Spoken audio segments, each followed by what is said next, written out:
India का पड़ोसी मुसीबत में। इंडिया के साथ साथ श्रीलंका को भी सोने की चिड़िया कहा जाता था, but they are under serious crisis. Sri Lanka में हालात बहुत खराब हैं। वहाँ इमरजेंसी के साथ 36 घंटे का पुलिस कर्फ्यू भी लगा हुआ है। खाने पीने के सामान की कमी के साथ लोग पेट्रोल डीजल की कमी से भी जूझ रहे हैं। आखिर श्रीलंका में हो क्या रहा है? आइए इस वीडियो में पूरी इन्फॉर्मेशन जानते हैं। श्रीलंका में ना खाना है, ना पीने को पानी है, डीजल है तो बहुत महंगा, पेट्रोल है तो बहुत महंगा। ओवरऑल अगर देखा जाए तो श्रीलंका में हर बेसिक नीड, जो एक पब्लिक को बेसिक नीड चाहिए होती है, वो बहुत कॉस्टली है। इस टाइम पे अगर श्रीलंका में प्राइस रेंजेस की बात करें तो श्रीलंका में राइस 500 रुपीज केजी है, sugar 290 rupees KG, milk powder 1900 rupees KG and a single egg costs 30 rupees. अब सोच सकते हैं एक अंडा आपको अगर 30 रुपए का मिले तो कितनी महंगाई हो सकती है। तो हाउ इट ऑल स्टार्टेड, आखिर श्रीलंका इस सिचुएशन तक आया कैसे? Let's start from the beginning. First of all, Sri Lanka कमाता कहाँ से है? Sri Lanka is totally dependent on it's tourism. Sri Lanka के पास जितना भी पैसा आता है, उनकी इकोनॉमी पूरी टूरिज्म से चलती है। They don't export, they just import. उनका 90% चीज़ें इम्पोर्ट होती हैं, शुगर से लेके पल्सेस तक हर चीज़ वहाँ इम्पोर्ट हो रही है। बट दे बाय थिंग्स, अगर इम्पोर्ट होती है तो वो खरीदनी पड़ती है। And if Sri Lanka don't have money, they can not buy things. वही सिचुएशन इस टाइम 2022 में चल रही है। सो श्रीलंका के पास पैसे खत्म कैसे हुए? फर्स्ट रीज़न जिसकी वजह से श्रीलंका में पैसे खत्म हुए वो है उनका टूरिज्म।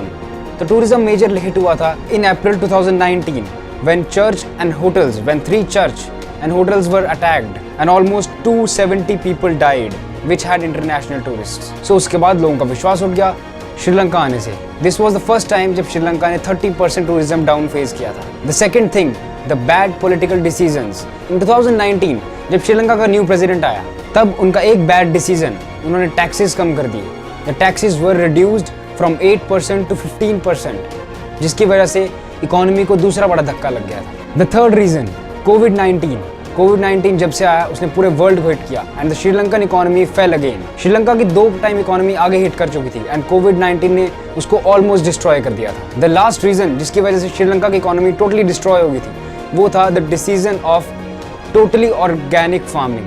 श्रीलंका के प्रेसिडेंट चाहते थे कि श्रीलंका की सारी फार्मिंग ऑर्गेनिक हो, इसीलिए उन्होंने फर्टिलाइजर्स का इंपोर्ट बंद कर दिया। ये चीज़ उन्होंने बेनिफिट के लिए सोची थी but it was a backlift. Sri Lanka को क्रॉप्स टोटली फेल हो चुकी थी।